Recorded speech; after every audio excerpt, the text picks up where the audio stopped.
When people are terrorized by whatever means, am I going to pay the rent? What about my kids? What about the war? Who's going to invade next?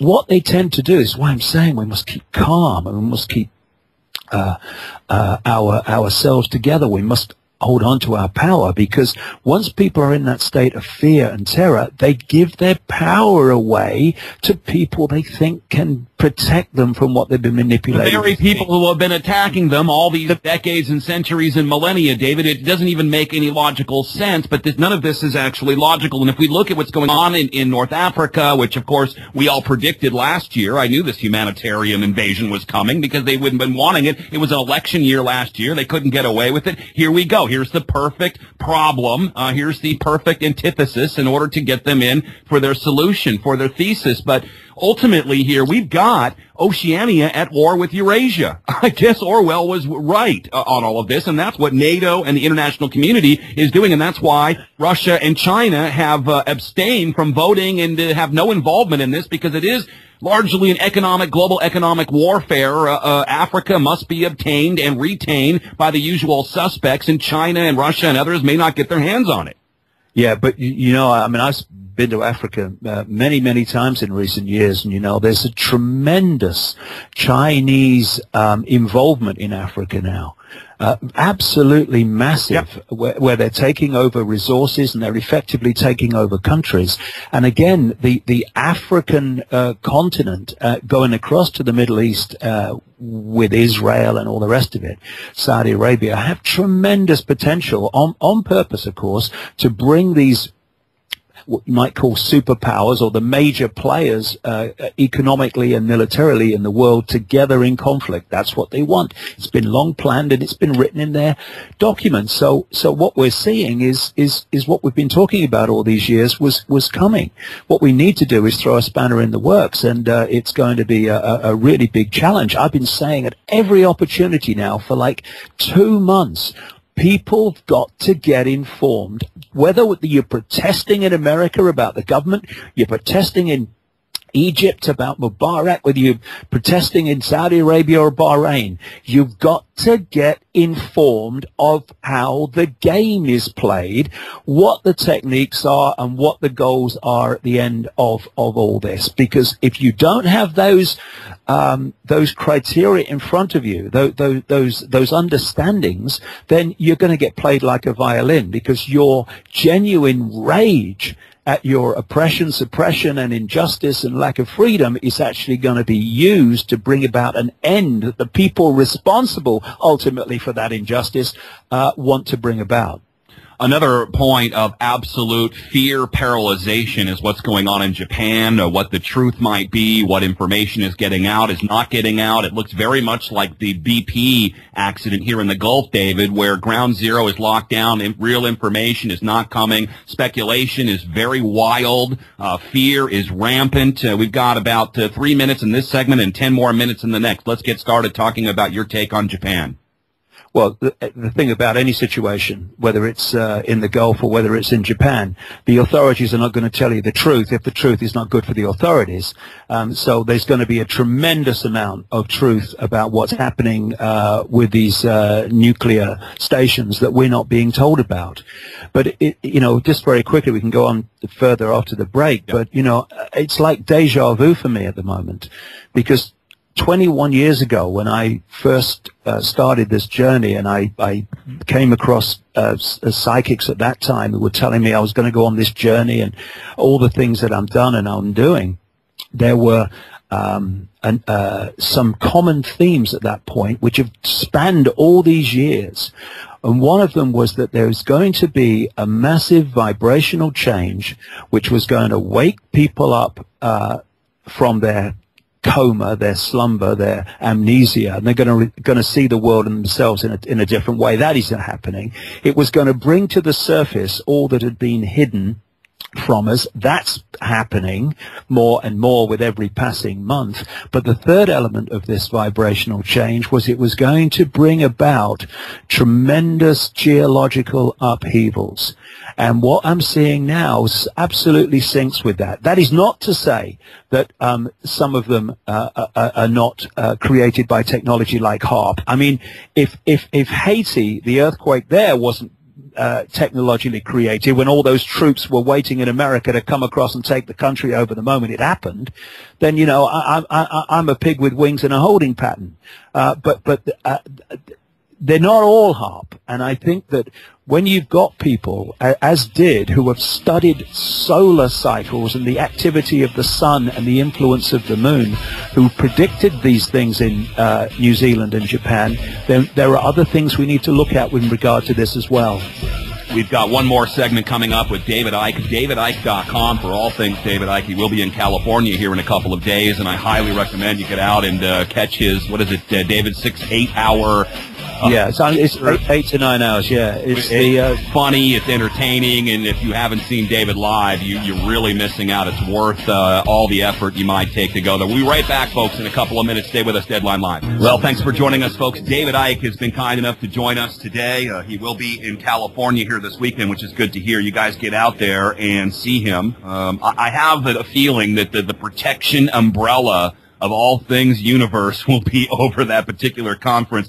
David Icke has published, as of last year, this huge compendium of the history of the world and the actual answers it takes to free ourselves, to get off of our knees. Human race, get off your knees. The lion sleeps no more. David, I think it's the best book you've written since And the Truth Shall Set You Free. Not that all of your work isn't great. David was one of the first people out there to document and get people on the record after 9/11. And I've just been very grateful, David, to have your friendship and tutelage all these 10 years now or so we've been working together. And to think that you're the voice of reason is rather comforting to me. I'd like to talk a little bit more about Japan. One of the interesting things is that Westinghouse, it was involved in the manufacturing and upkeep of these nuclear plants in Japan, as well as General Electric. A lot of these military-industrial complex people, Halliburton, Bechtel, they've nearly got the market cornered in the nuclear reactor industry, which is now proving to be maybe a little too expensive to actually help us all. And this is finally being the question. But Westinghouse, George Westinghouse, was also the guy that stole all the Tesla technology, stole all of his patents. Yeah, these corporations work in effect as one unit because of the pyramid structure, the Russian dolls, one doll inside another. These different corporations that appear to be different actually are at their core working as one unit with that which controls governments, that which controls the banking system, to push the world in this direction. So it wouldn't surprise me if there were things specifically put into some of these reactors that they've created to specifically create chaos and fear and tremendous problems when things like this happened. I mean, I was reading a story which we put on my website today about reactors in California who were not forced to have earthquake situations in place that would stop the same thing happening there. And it was like, no, you don't have to do it. What do you mean you don't have to do it? It's in an earthquake zone. It's a nuclear reactor. No. So, you know, there's so much that goes on and has gone on behind the scenes while people have been watching the game or, you know, Friends or the game show, that we're now beginning to take the consequences for. And, you know, some people, not many over the years, have opened their eyes to this.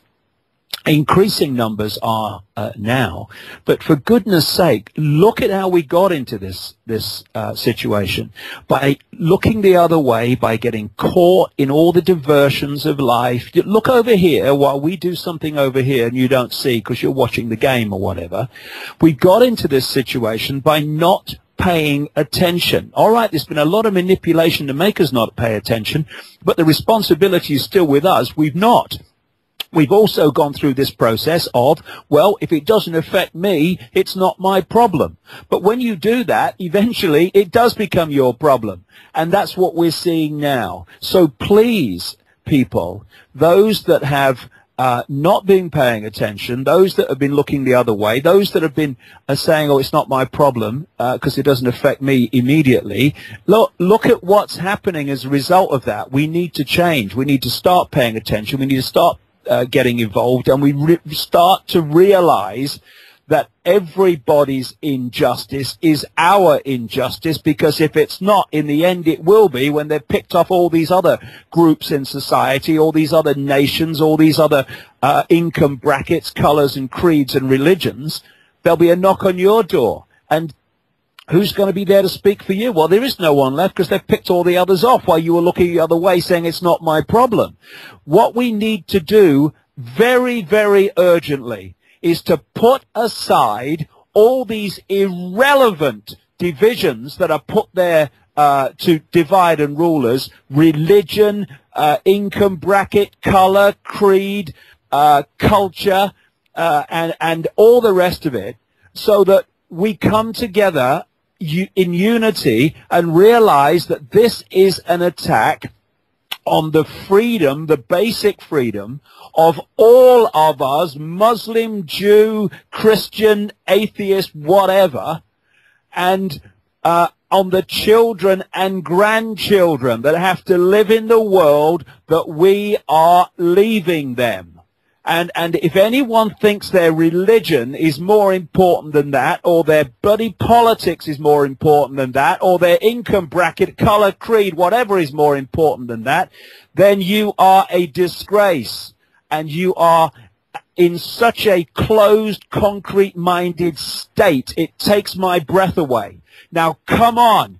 We've been going along this road for long enough, and look where it got us. We have to change.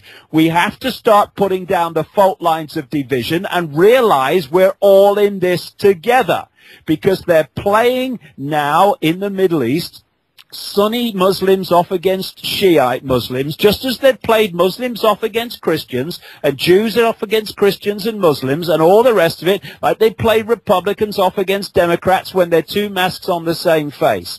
We have to change, because if we don't, what they want will unfold, and what they want is absolutely horrific. It's time to stop being children in adult bodies and start to stand up together and face this.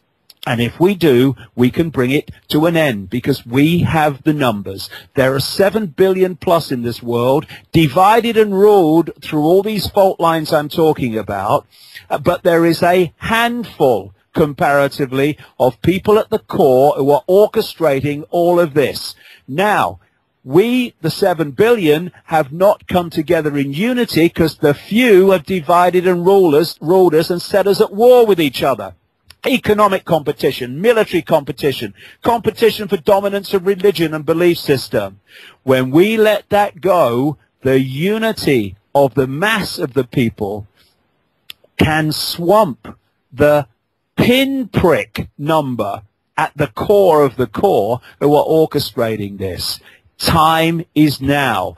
Fork in the road is in front of us, and we have no time left to decide which way to go. And yet, David, even as you say this, I hear the cynical out there saying, okay, well, I'm not getting together with that person. They don't believe the same way I believe, and I'm just going to go head for the hills and look out for myself. There's nowhere to go, David. They've got the whole place wired. There is nowhere to go. They are literally seconds away from cashless society and microchip populations, as if, people didn't believe us when we said that 10 years, 20 years ago. Look at it now.